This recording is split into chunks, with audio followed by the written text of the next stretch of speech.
Hey folks, this is Matt once again. Sorry about that, just scratching my nose. But starting the reviews, very nice guy named Corey had sent me some films, and one of them was Hot Tub Time Machine 2. Hotter and Wetter Unrated Cut.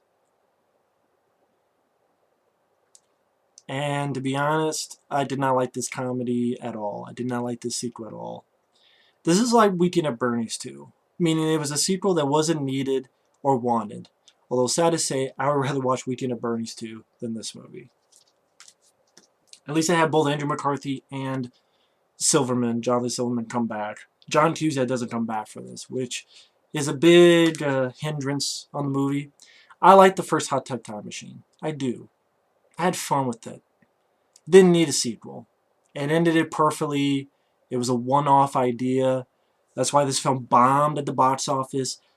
Yeah, I think the first film, it did okay in the theaters, but it made a lot of money home video. That's why they did a sequel. This is a total cash grab. It was a movie that wasn't needed, wasn't wanted, and I didn't really laugh at all. Once or twice. Like I said. Now, really enough, if you watch the unrated version, you do get a cameo by John Cusack at the end. But only if you watch the unrated cut, which I'll get to. But if you watch the rated cut, you don't have John Cusack.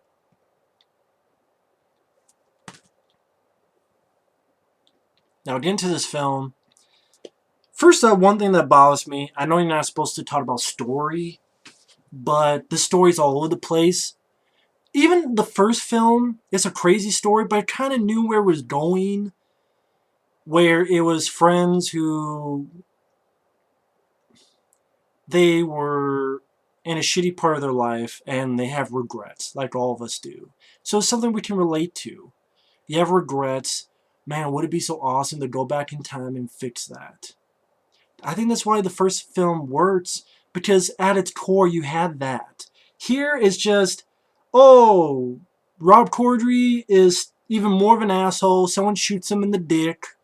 He's about ready to die. So let's go back to the future. Let's go back to the past. But instead they end up going about 10 years in the future. And oh, maybe the killer's from the future.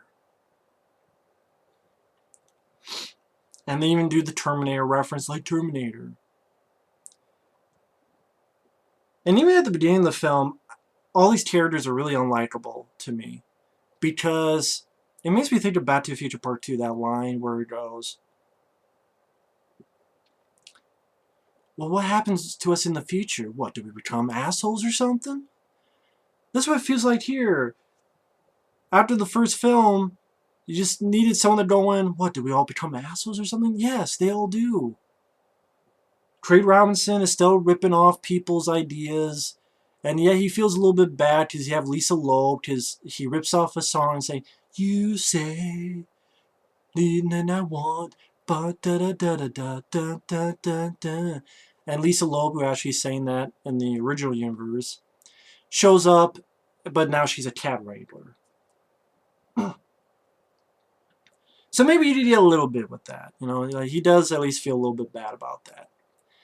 But these other people, they're rich, they're famous, they have their dream jobs, and that's not enough? They're still depressed? Rob Corddry is still more of an asshole? Everyone's still depressed? Oh, fuck you all. You had your chance, you went back and fixed, and you got your dream, and you're like, fuck y'all. Fuck you all. You're still crying like a fucking bitch in heat. You know, you got your dream jobs, and you're rich, and you're famous, and you're able to do what you want. Come on, give me a break. Rob Corddry has a party. You see, he gets shot in the nuts. He has the Hot Tub Time Machine because he fucking stole it. And they go to the future, but they don't realize that yet until they're in the house that they were at, but it's all white. And you see a woman with titties. And you realize that, what's the guy's name? Clark Duke, he's actually now running this place, and this woman is his wife. And one of the chuckles I got is the scene where they look in the mirror and they start making fun of each other. You look like this, you look like that. Some of the lines they come up with, I got some chuckles off. That's one bit that I liked, when they're looking in the mirror. Chevy Chase comes in for a useless cameo where he says some cryptic shit. Rob Corddry tries to hit him, and you have to reference Caddyshack because he goes, na na na na na, and then he disappears. And then he disappears for the entire movie, never comes back.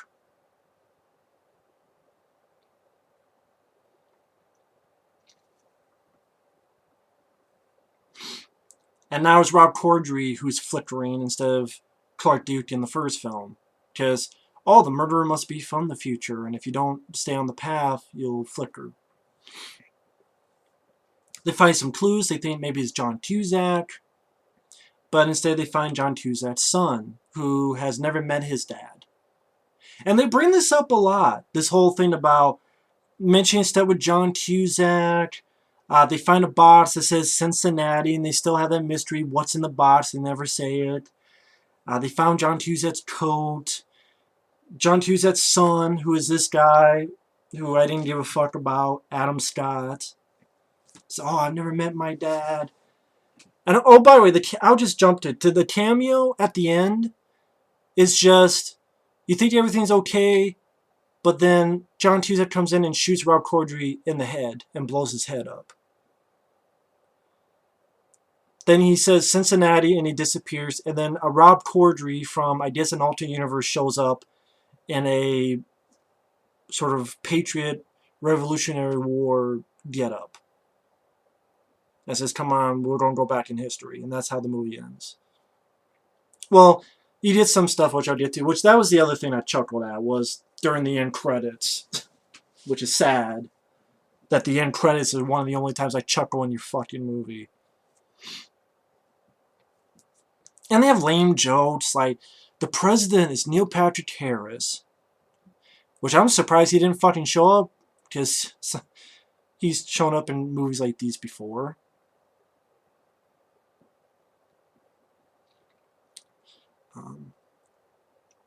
And they're in the future where they like crappy shows. They like a show, something called Buttholes. The buttholes talk to each other. Thankfully, we don't see that. And about how another show where kids are locked in the basement and the building's going to blow up and they have to get out of there. Just really off the cuff, un-PC type of shows.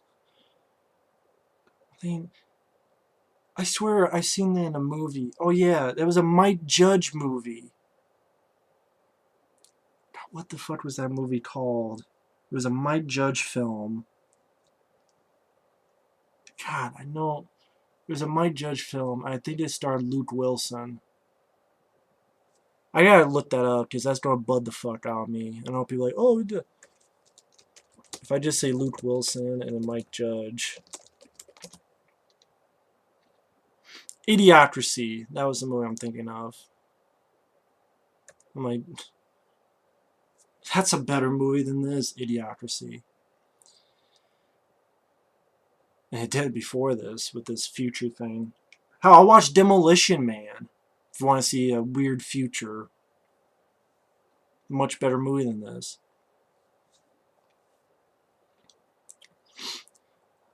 Also in this future, you have these things called smart cars that they think for themselves. And all they really do with it is Rob Corddry hits one, then wants to have revenge. Once or twice you see through the movie try to hit Rob Corddry, and then at the end, Rob Corddry apologizes and takes them to where they need to go, and Rob Corddry says goodbye. So they really didn't do even much with that.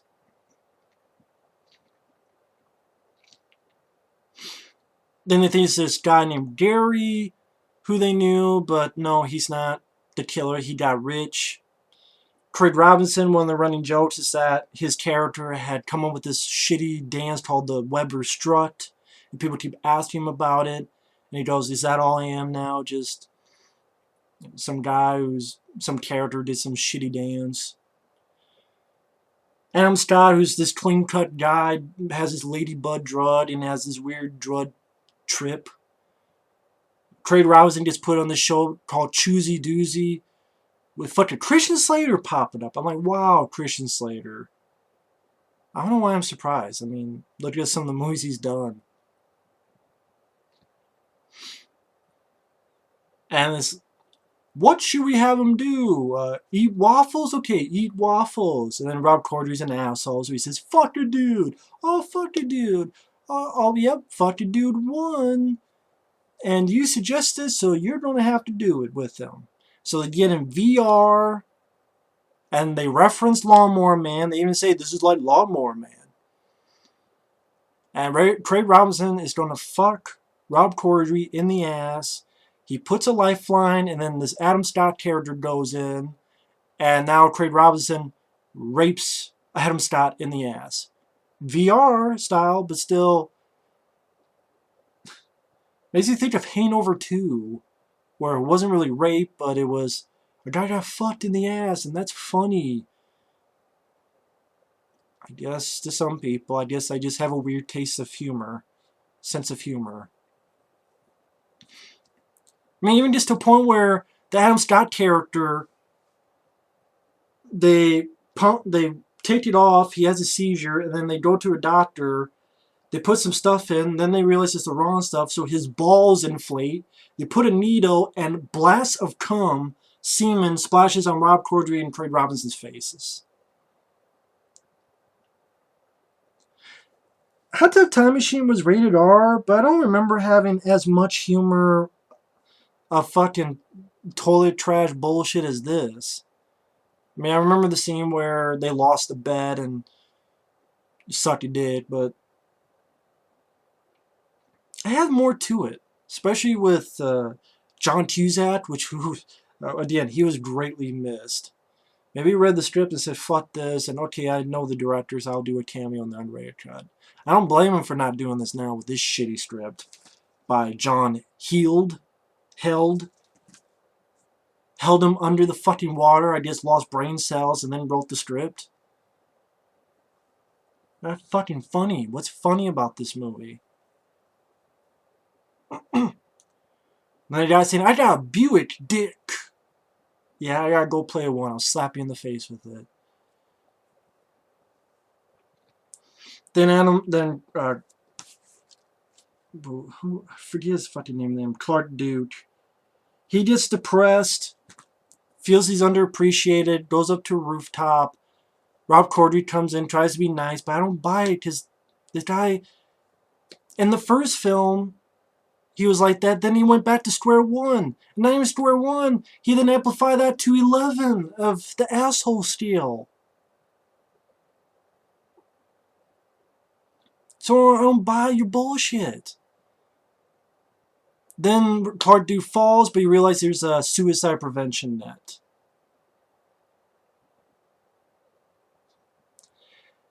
And then he still does stupid stuff. He fucks Adam Scott's wife. The Rob Corddry fucks Adam Scott's wife on his wedding day. And then they realize, oh, that's who's the one who's going to go in the future to kill him. So they go back to the past. Or it's just, that's the definitely. They go back to the past. They stop it.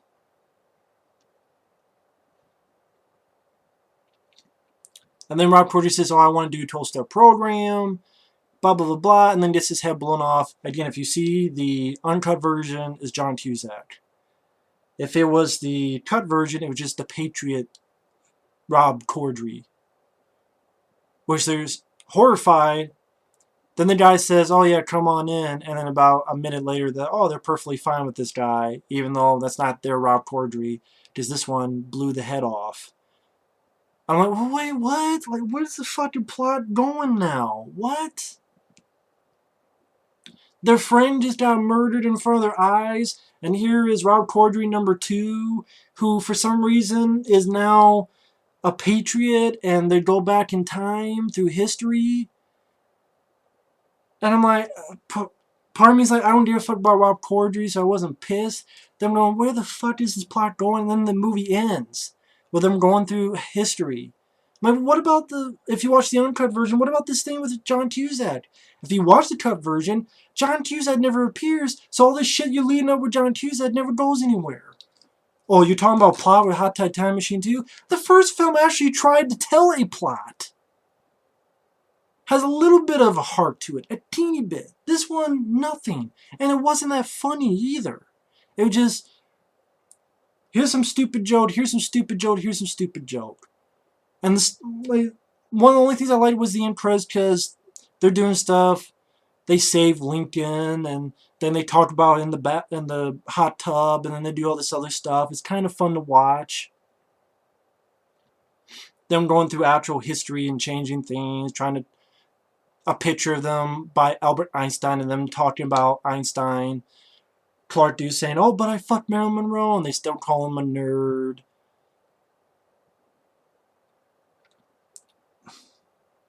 Then the movie ends. And I hope there's not a Hot Tub Time Machine 3. I hope not.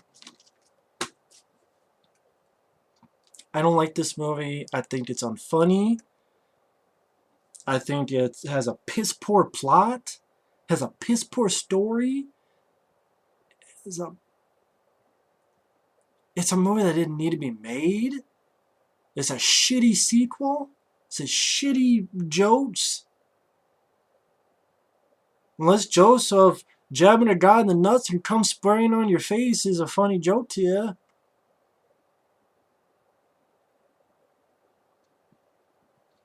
That's pretty much all you get. So I hated this movie. I think it's just a shitty cash grab sequel that didn't need to be made. It was piss poor. The characters become very unlikable.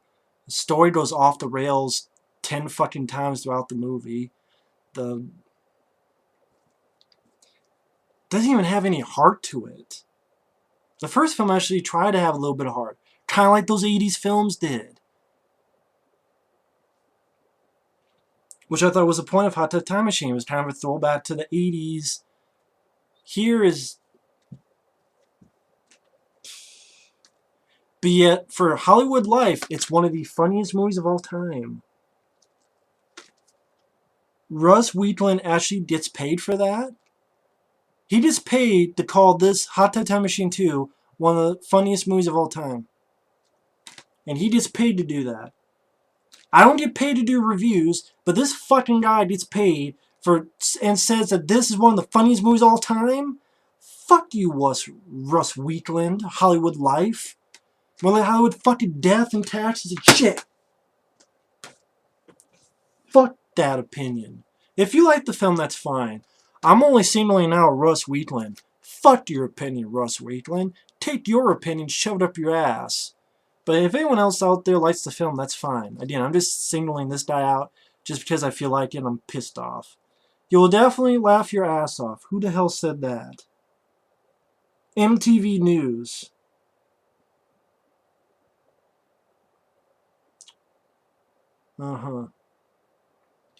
Funnier than the first. Manny De La Rosa. KMIR TV. What the fuck is that? KMIR? Like, come here? More like, get over here with Scorpion. Just uppercut his fucking face. Anyway. Seriously, if anyone likes the film, that's fine. To each their own. I hate this movie. I think it's a shitty sequel. And so I didn't mean to slam it down because I'm not mad at Corey or anything. I just don't like the movie. That's just my opinion. But anyway, thanks for watching. Take care, and we will see you later. Bye-bye.